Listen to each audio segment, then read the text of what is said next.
اور سر پیر وہ پہاڑ کی طرف گیا، اور کسی میں بھی اتنی ہمت نہیں تھی کہ اس پار جا کر بچے کو ڈھونڈنے لگے۔ مکھیا کے پاس اور کوئی راستہ نہیں بچا تھا۔ اس نے اپنے بڑے بیٹے کو خدا کے امان میں دیا اور وہاں سے رخصت کیا۔ علی نے جاتے جاتے گاؤں والوں کو وعدہ کیا کہ وہ اپنے بھائی کو لے کے آئے گا، بلکہ گاؤں والوں کی بھی اس منحوس بلا سے نجات دلائے گا۔ وہ اپنے راستے پر چل پڑا تھا۔ اسے نہیں معلوم تھا کہ پہاڑ کی اونچائی کتنی ہے، نہ ہی اسے اس بات کا اندازہ تھا۔ تھوڑی ہی دیر بعد اسے اپنی منزل دکھائی دینا شروع کی۔ جہاں تک نظر جاتی دور دور تک جنگل ہی جنگل تھا۔ وہ محتاط تھا اور اللہ کا نام لے کر آگے بڑھتا گیا۔ کچھ دور چلنے کے بعد اسے ایک باغیچہ دکھائی دیا اور بہت دور ایک محل جیسا گھر بھی تعمیر تھا۔ علی کو وہیں پر ایک عورت بھی دکھائی تھی، مگر وہ اپنے مکھوٹے پر لپٹی ہوئی تھی اور کہیں جا رہی تھی۔ اب جو بھی تھا، علی بہت الرٹ تھا اور وہ آگے بڑھنے لگا۔ وہ جیسے ہی محل کے اندر داخل ہوا تو اس کی آنکھیں حیرت سے کھلی کی کھلی رہ گئی تھیں، کیونکہ وہ جہاں پہ بھی دیکھتا محل میں سامان کے بجائے ہر جگہ پرندے کے پنجرے لٹکے ہوئے تھے۔ دور دور تک بس وہی منظر دکھائی دے رہا تھا کہ اچانک اس کو ایک حیرت ہوئی کہ ایک بھی پرندہ کہیں مل جائے تو اس کی چیں چیں ٹیں ٹیں ختم نہیں ہوتی تھی، اور یہاں پرندوں کا پورا جہاں آباد تھا اور کوئی پرندہ آواز نہیں دے رہا تھا۔ وہ ابھی سوچ ہی رہا تھا کہ کسی کے آنے کی آہٹ ملی اور اس بڑے سے پنجرے کی آڑ میں وہ چھپ گیا۔ وہ عورت اندر آ چکی تھی اور سیڑھیاں چڑھتی اوپر جا رہی تھی۔ یہ کام بہت رسکی تھا، مگر علی کو ڈر نہیں لگ رہا تھا، تو اس نے پیچھے سیڑھیاں پہ چڑھ کے اس کا پیچھا کیا۔ سیڑھیاں اترتے کے ساتھ ہی ایک بڑا سا ہال نما کمرہ تھا۔ علی دوبارہ چھپ گیا اور وہ عورت جو بھی تھی اس کے پاس سے دور ہو کر چلی گئی۔ عورت کے جاتے ہی علی نے کمرے کا جائزہ لیا تو اسے کمرے کے عین سینٹر میں ایک کرسٹل ٹائپ کی ٹیبل نظر آئی، جس پر ایک جار تھا جو ایئر ٹائٹ بند تھا، مگر اس میں کچھ چمک رہا تھا۔ ابھی علی کے دیکھنے میں مصروف تھا کہ اس عورت کے ملازمہ نے پکڑ لیا اور اس عورت کے کہنے پہ اسے قید کر دیا۔ وہ عورت اسے دیکھ کر بہت خوش ہوئی اور کہنے لگی کہ اچھا ہوا کہ شکار آج محنت نہیں کرنی پڑی اور میرے پاس میرا شکار خود چل کر آ گیا۔ بس چاند نکلنے کا انتظار ہے، پھر ہم سب سریلی آواز کے مالک بن جائیں گے۔ علی نے نوٹ کیا کہ عورت کی آواز مرغی کی طرح کی تھی اور اسے محسوس ہوا کہ اس کی آواز کمزور ہو رہی ہے، مطلب اس کی آواز اور اس کی طاقت کمزور ہو رہی ہے، اور یہی وقت ہے جب اس کو ختم کیا جا سکتا تھا۔ وہاں کے ملازموں کا حال بھی پرندوں سے کم نہیں تھا۔ کبھی کوئی ایک بڑھیا وہاں پر آئی اور ملازمہ نے موقع دیکھ کر علی کا پنجرے سے نکلنے میں اس کی مدد کی اور باہر نکلنے کا راستہ بھی اس کو بتایا۔ اندھیرا ہونا شروع ہو گیا تھا اور علی پہاڑ پر چڑھ رہا تھا کہ اچانک اس کی نظر عجیب منظر کو دیکھا۔ حویلی کے سارے قیدی پنچھی کے جھنڈوں کے جھنڈ، اور یہی حال گاؤں کے پرندوں کے ساتھ بھی تھا، دونوں اڑتے ہوئے آئے اور سامنے موجود ندی پر بیٹھ گئے۔ وہ انہیں اسی حیرت سے دیکھ رہا تھا کہ کسی نے اس کو پیچھے سے آواز دی۔ علی نے پیچھے مڑ کر دیکھا تو وہاں ایک بزرگ کھڑے تھے۔ انہوں نے پوچھا کہ واپس کیوں جا رہے ہو بیٹا؟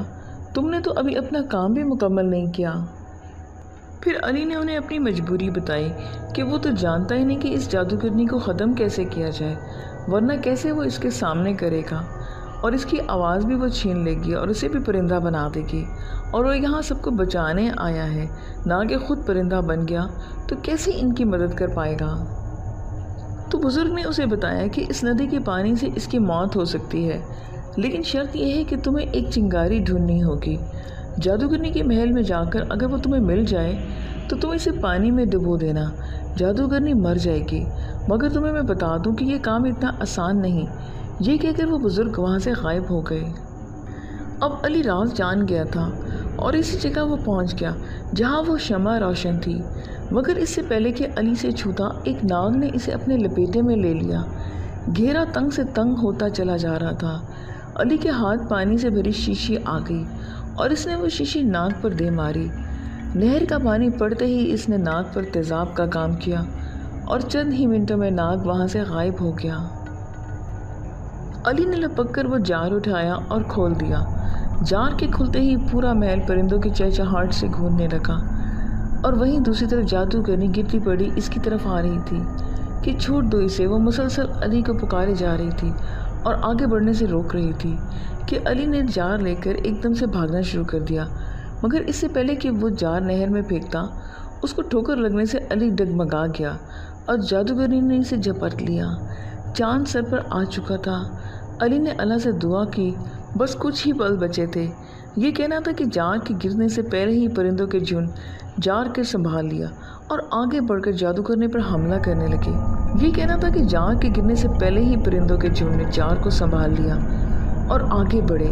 اب جادوگرنی حملہ کے لیے جاتی ہے تو پرندے گرتے جاتے اور دوسرے جار کے ساتھ آگے بڑھتے اور آخرکار نہر میں گر ہی گیا۔